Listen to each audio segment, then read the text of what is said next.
What is going on, guys? Welcome back to an episode of the Young Rich Podcast. Today, it is New Year's Eve, December 31st. And oh boy, don't we have an action packed episode to talk about today. Now, today is the day, for those of you who don't know, the casual college football / sports fans in the world. The college football playoff officially kicks off with the quarterfinals tonight, and we have the New Year's Eve Bowl, Penn State versus Boise State, going on tonight, 4:30 Pacific Standard Time, and then tomorrow you will have the three big bowl games that we will go over: the Peach Bowl, the the Sugar Bowl, Rose Bowl, and the Peach Bowl going on tomorrow all day. So we have a lot of action-packed college football going on, and today is going to be college football specific. All right, we're going to break down these four quarterfinal matchups, my predictions, how we feel about these teams at the number that Vegas has them at the spread. So far, we are on a 34-12 college football gambling run. Okay, today will be followed by the picks I have. Again, if you want to see my daily player prop picks and all these other things, prize picks and stuff like that, go check out my Young Rich picks. I'll post stuff out there. With that being said, okay, first team first that I want to discuss, because today we're going to deep dive into it. All right, four games. I'm so excited for all four of these games. I'm gonna be throwing money on all four, of course. Okay, I mean, I already threw money on all the games this morning. So leading up to tonight's game, first game first, we have Penn State going up against Boise State in Boise, Idaho. Excuse me. It is not in Boise, Idaho. It will be in Glendale, Arizona. My apologies. First round bye, playing in the Fiesta Bowl. But listen, Penn State is technically the away team. They're the 6th seed going against Boise State, the 3 seed. Penn State is currently 10.5 point favorites. The line has gotten up to 11. That's officially where I got them at, was at 11. But listen, this is the biggest story of today. This is the biggest, one of the biggest underdog stories of the season. Boise State, this non-Power 5 team that ran through the Mountain West. They had an early game, a game earlier in the year where they almost upset the number one team in the country, Oregon. Yeah, okay, they had a Heisman candidate running back, a Heisman finalist. Arguably would have won the Heisman in any other year if it wasn't for Travis Hunter and what he did on that side of the ball.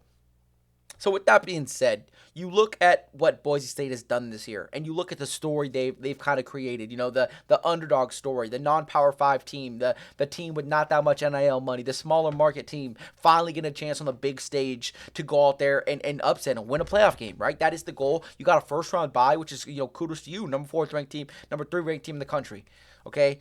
But I just have such a hard time believing that Boise State is going to dominate the matchup against Penn State the way they need to. In order for this game to go in their favor, not only do they need to win in the trenches, which I don't think they can against a team like Penn State, okay? Penn State just dominated an SMU team that had one of the best rushing defenses in the ACC, okay? And I arguably think that SMU team would go in here and dominate this Boise State team. Okay, and that's not no discredit to Ashton Jeanty, okay, but that has to go with the players surrounding Ashton Jeanty and the players surrounding Penn State, okay. It was, you look at this SMU team, it was a fun team. Did we really think they were going to upset Penn State? No, not at all, right? The 2 interceptions, the 2 pick sixes early on in that game kind of allowed Penn State just to get Nick Singleton and Kytron Allen, excuse me if I butcher his name, from getting the ball. So they were allowed to play ahead, play that, Penn State style of football they want to play, run the ball down your throats. You have 2 great backs who you can just give the ball to, and that's exactly what they did. Drew Aller wasn't forced to do anything extra or amazing. He was able to just manage the game, make a couple big third down throws, and then they were just riding high on this victory.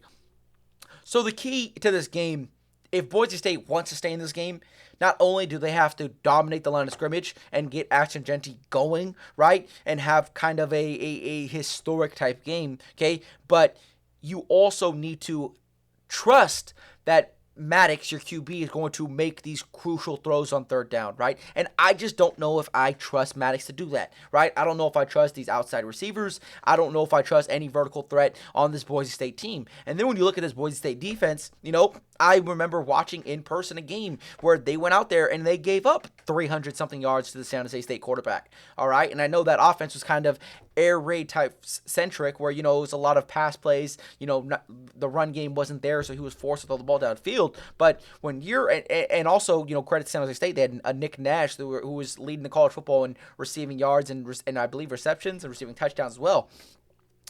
So, again, I just don't sit here. I cannot sit here and really convince myself that Boise State is going to win this game. I would love for an underdog story to happen. I would love for an upset, especially in this type of game. I'm a USC fan. Penn State, you have a little bit of bad blood with. So I'm sitting here. I want Boise State to find a way to win. I want Ashton Jeanty to put on a case that he should have won the Heisman. I want him to prove to the world he is who he says he is, right? And that him being knocked from the Heisman, he took it personally, right? But again, it comes down to the pieces around him, his supporting cast. Because listen, what you've seen from this Boise State team against every Mountain West opponent they played the last 5 weeks, including the Mountain West Conference Championship, is they sold out to stop Ashton Jeanty. So although Ashton Jeanty didn't have these 220-yard games like he had earlier in the season, right, they were forcing Maddox to kind of be the guy to make plays. And you've seen that hurt them sometimes. That's why some of these games got close, as they were forcing Maddox to have to throw the ball.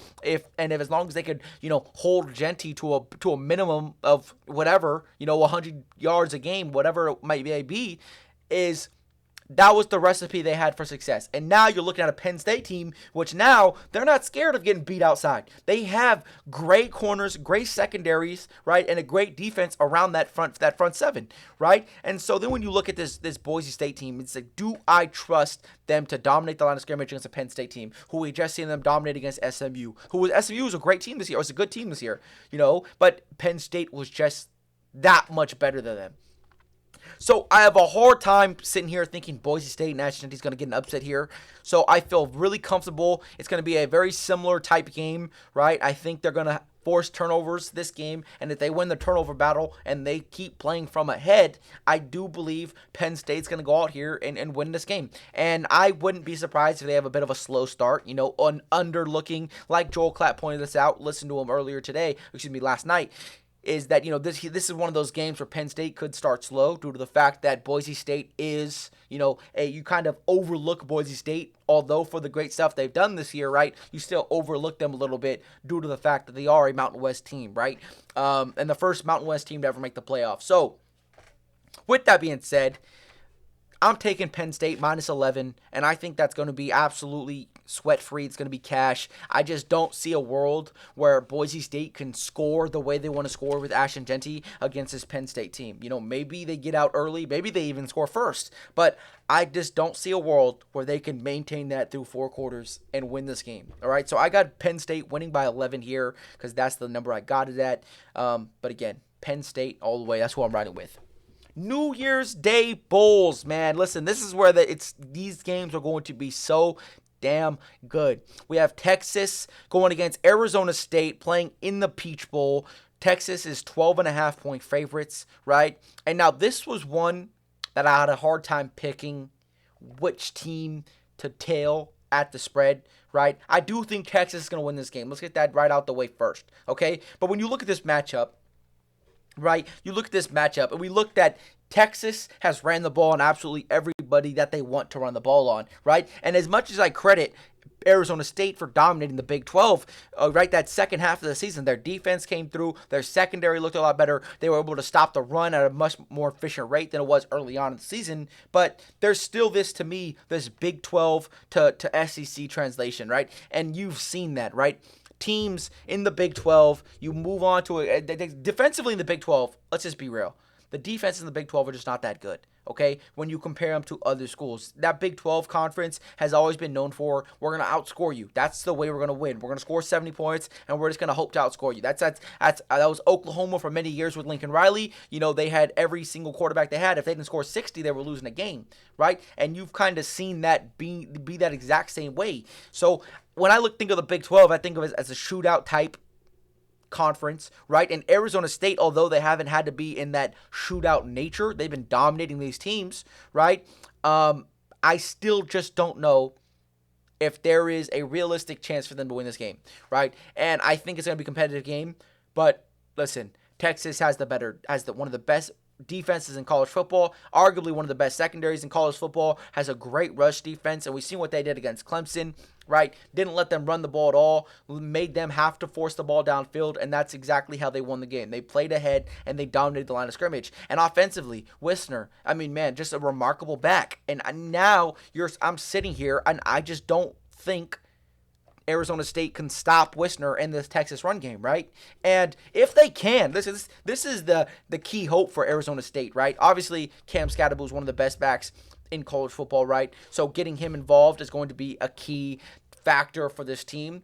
But if you're Arizona State, and if you can force Quinn Ewers, if you could, stop that run, hold it to a bare minimum, and you could force Quinn Ewers to have to force the ball downfield, to have to be a game changer and not a game manager, that's your best chance at winning this game.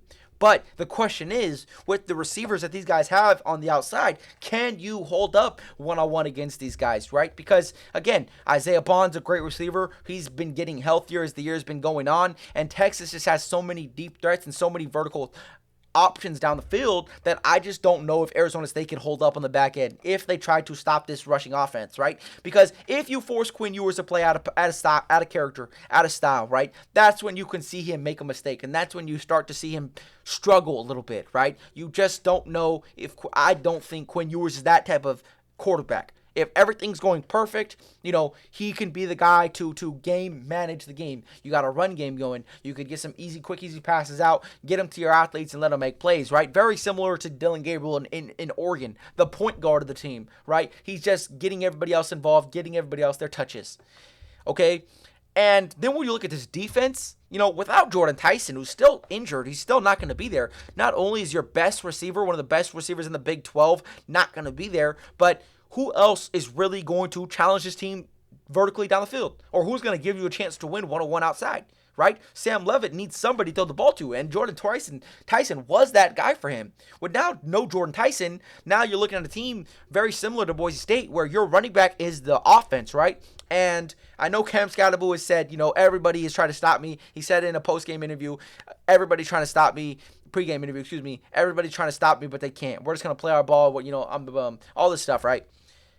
Listen, if Texas doesn't have to worry about anybody on that back end, and with how great their defense is, that secondary specifically, I just think they're going to commit to stopping the run. And when you commit to stopping Cameron Scatterbo, right, he's great with catching the ball at the backfield, 100%, I agree. But Texas has a lot of speed, has a lot of athletes, and I think they're just going to make it very difficult for Cam Scatterbo to get the ball and allow him to be the reason they lose this game, right? And when you put together Sam Levitt, who's been playing some good football, but with no Jordan Tyson, listen, you won the Big 12 championship because Cam Scatterbo was different. You beat BYU because Cam Scatterbo carried you away. You were able to run the ball there, right? Like you were able to rely on Cam Scatterbo to do a lot of things and to carry you through a lot of these games. But now it's a different scenario, right? You're playing against an SEC team that's been great all year long. Defensively, they have arguably one of the best defenses in football, and now you're putting in a situation where you have to, or you're going to be forced at some point to make throws downfield, right? And now the question is, can you make those throws? So Joel Klatt actually took these guys, Texas, minus 11.5, okay? Plus 12.5 ASU on ASU's favor. I'm actually going to fade him, and I'm taking Texas minus 12.5. I just think, again, this is just going to be another SEC-type Big 12 matchup.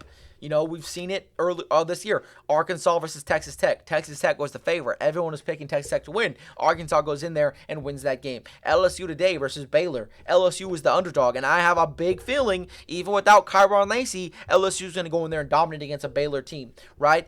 And I just, as much as I love, again, it's another underdog story I would love to see play. I would love to see, come to truth. I just don't see Arizona State staying close enough in this game to keep it close and for a backdoor cover type situation, right? Because again, I don't think they're going to win this game. I think Texas is going to dominate this game. The question is the same question against Clemson. How many points can Texas score?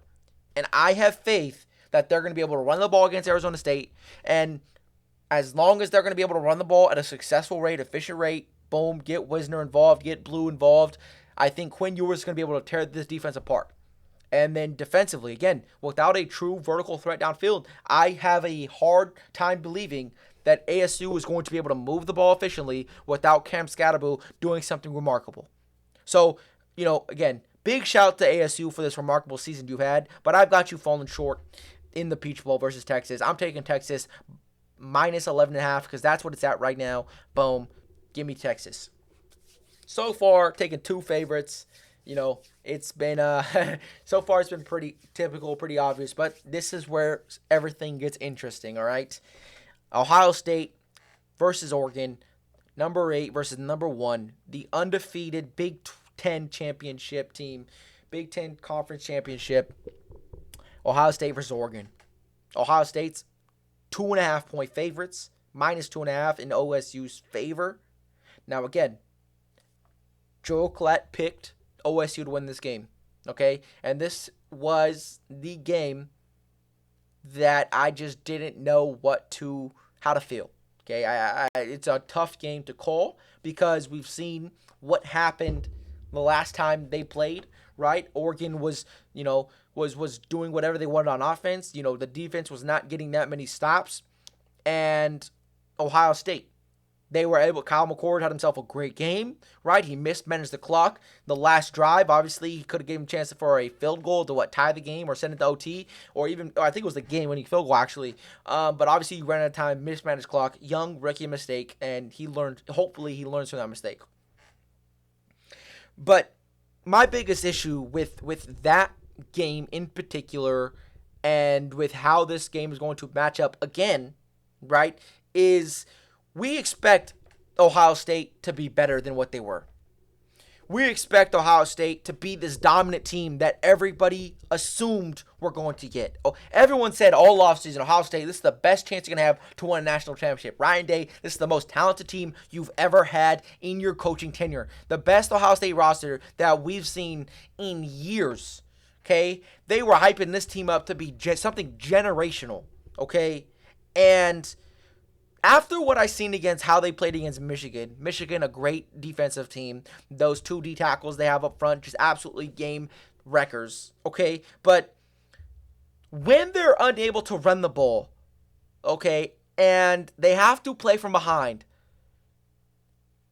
Will Howard gives me this Quinn Ewers type vibe. He gives me I don't know if I could trust him to win. Be the main reason they win. Okay, last time they played against against Oregon, Jeremiah Smith was limited, which I thought played a huge part in that victory, right? But I mean, again, Oregon was basically doing whatever they wanted on football. Jordan James was able to run the ball. So far, Oregon's been able to run the ball on absolutely everybody, so they have not lost that aspect of their game. Do I expect Ohio State to come here and shut them down? No, but I do believe Oregon's going to come in here and make that run game difficult for Ohio State, just like Michigan did, just like Oregon did the last time, just like Penn State did, right? And when you get into all these nitty-gritty, these grinded-out games, you see Ohio State struggle to run the ball, okay? Struggle to win in that style of football, right? And it's never pretty, but you just have the most talented roster that it's okay. You can get away with these things. So now we're seeing in a situation where Dillon Gabriel they run the ball very, very well. Defensively, they're playing solid football, okay? They've been able to do pretty damn good against the run. Outside of that game against Penn State, that was the only team that really was able to run it down their throats, right? Where you forced turnovers, and again, we're just playing ahead the whole time, so it didn't matter, okay? But with what I've seen from Tez Johnson and from Dillon Gabriel and Jordan James and Noah Whittington, right? You have a lot of great pieces around this team, right? And I think this defense is a little bit underlooked in comparison to somebody like Texas and Ohio State, right? So, and listen, I'm still on the belief that Ohio State doesn't win big games, just like Penn State doesn't win big games. Like, I still believe that. Until you prove me different, I'm going to continue that narrative. I'm going to continue to stay on that side of the ball, and that's how I'm going to feel going forward. Ohio State and Ryan Day have not proved to me that they deserve to get this type of credit, that they deserve to be this type of favorite, okay? So, again, I am not sitting here. I'm not convinced, oh man, listen, Ohio State is the better roster. They're going to come in here. Things are going to be different. Things are going to be different against Oregon. They're going to be different. Their defense has changed, right? Their defense has changed so much that they just lost to a Michigan team with no quarterback. Okay, we know how god-awful that Michigan team has looked with their quarterback play, and you still will manage to find a way to lose to Michigan. Okay, they had 5 losses this year. 5 losses. I don't care when it happened, what the excuse was for why you lost. You went into a Michigan team, and you got dominated up front, couldn't run the ball. Will Howard, shelled up, just like Ryan Day does in big games. So again, I feel more confident with the undefeated 13-0 team, Oregon, coming in here in the Rose Bowl. West Coast team, fans going to be there. I'm taking Oregon to win this game, plus 2.5. Give me Oregon. I got Oregon winning this game here. Ohio State, prove me wrong, brother. Prove to me you could win big games, and we'll start to have that conversation. Until then, Ryan Day, you better play for your damn job, because I'm tired of this. Every year I got to hear about Ohio State being so great, so talented, and you're always falling short. You're always missing out on winning the big game. So, all right, so I'm taking Oregon here, plus 2.5. Lock it in. Let's go make some free money. Ryan Day is going to sell the world again. Okay, boom. Last game, we have the Sugar Bowl. Notre Dame going into, where they play? New Orleans? New Orleans. Let's go. Playing against Georgia. Georgia is a 1-point favorite, which, again, this blows my mind. And this was another game that I absolutely had to really think about. I had to really dig deep into how I feel about this Georgia team. Okay? Because you look at Notre Dame and what they've done to end the season, and what they've done against Indiana, which was one of the best rush defenses in football. And I get it. Strength of schedule played a key part in how you look at Indiana as a team and how you look at that performance against Notre Dame. But what Notre Dame has been able to do, so far, what they did against Indiana, who's, whatever you want to say, is still a good, solid defensive team, okay? They were able to go out there and dominate the line of scrimmage like I didn't think was going to happen. Okay, and they were able to run their ball down their throats. And their best running back, their best player, Jeremiah Love, hasn't even been 100% healthy. He's been banged up with injury. He gets another week to rest up. They didn't give him that many carries. They're trying to save him for a big game like this. So I expect Jeremiah Love to get more touches, right? Riley Leonard played a solid game, outside that one turnover. He was game managing, making the right throws, giving his athletes chances to make plays. And you see it paid out for the best of it, right? They allowed Kyle Rourke to go out there and make some mistakes. Curtis Rourke, to go out there and make some mistakes. And that's exactly what they did. And then they forced those mistakes. They fed those 2 beasts they have at running back. And they were able to dominate the line of scrimmage for the rest of the game and close this one out in, pretty handling fashion. Okay? So, I've always been a team, even this year in a big game situation, you take Georgia. Georgia in a big-time situation, a big game, you take Georgia. And I know their offensive struggles have been something of a mystery this year. The inconsistencies as a team, as a whole, not only defensively, but offensively, right? Offense obviously been the biggest question, and the defense, when it shows up, is the best defense in college football. It's not even a question. So, do we, and listen, on offensively, you lost 2 amazing pieces that you had for the last 2 years in Brock Bowers and Ladd McConkey, right? So losing those 2 weapons, you lost your starting running back last year to the NFL as well, right? So now you lose 3 key crucial starters to your team. So you kind of take a huge step back. And at the end of last year, when they lost to Alabama in the SEC championship game and got left out, I did believe Georgia was still the best team in the country. And I said Georgia will be the best team in the country until further notice. And they started off with a couple losses to Alabama, right? You had that 6 overtime game against Georgia Tech. And listen, this team has not looked good. But this team also went out there and beat Texas twice. Not once, but twice. This Texas team that was so high-powered, we were like, damn, this is one of the best Texas teams of all time when it comes to talent. Okay? And Georgia did it twice. And Carson Beck, whatever you want to say about Carson Beck, I think he has moments where he plays good, but in that Texas game, he did not look good. Okay, he was trying to game manage, trying to figure something out, and then they brought in their backup, and they were able to run the ball just enough, make just enough plays to win that game. And shout out to Quinn Ewers for trying to be a game changer, turn the ball over late in the game. So now I'm sitting here, and I want to be the guy that says Georgia's going to figure a way out to win this game. But after what I just saw against Notre Dame and Indiana, I don't know how I can trust Georgia to score enough points to beat Notre Dame, right? And that's really what it comes down to at the end of the day. Do I trust them to score points? And this Notre Dame defense, they came to play. All right, Curtis, listen, Indiana, their offense wasn't like high flying or nothing, but they came to play. They came to dominate, and they showed that. And this year, early on, they had that big win against Texas A&M. The defense only allowed, 6 points, 9 points, only field goals. They have been a solid, stout defense this entire year. Okay, outside, if you put away that Northern Illinois game, this team has been very, very good. Very well coached, played very good defensively. And listen, I wasn't sure how to feel about Riley Leonard during the second half of the season, especially against Indiana. I didn't think he was going to play good football. Early on, he had that early interception. I said, you know what, I'm right, here we go. And then Riley Leonard came out and picked it up. Didn't make any more mistakes, was making the right throws, was very accurate. His ability to run the ball, he didn't need to do it, but he was still capable of doing it when it mattered. So now we get into a situation against Georgia, who this year have struggled against the running quarterback, okay? And they struggled against Georgia Tech. They struggled against Jalen Milroe in Alabama.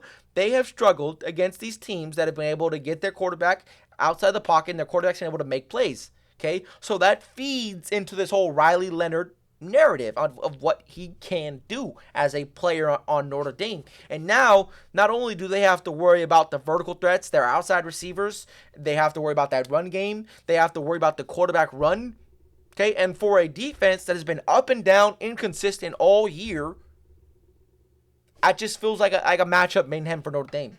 Because you're coming in here with confidence. You just blew out Indiana. You're coming in here. You had a home playoff game. The energy's on your side. You know what I'm saying? You're going against a Georgia team without their starting quarterback. You have a chance to knock off one of the best teams in the SEC and to prove that you could compete with the big boys, right? And I just don't see a way how Georgia can win this game.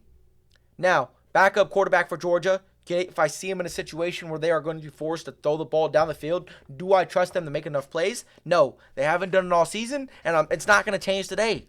Unless Kirby Smart comes out with one of the greatest game plans of all time, I just don't see it going that way. So, with that being said, I'm taking Notre Dame here to win straight up.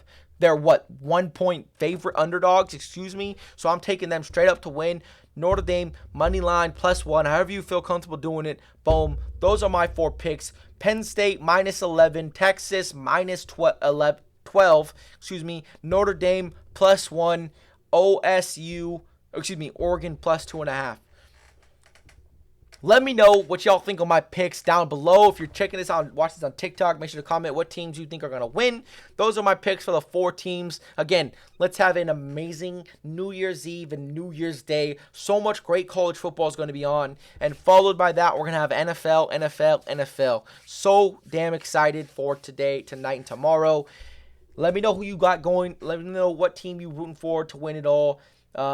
Who I got winning the national championship, to be decided at this current moment. But with that being said, hopefully y'all enjoyed today's episode. It would be shorter because we'll be talking about the 4 games coming up today and tomorrow. College football playoff. Let's go. We locked in. With that being said, we out.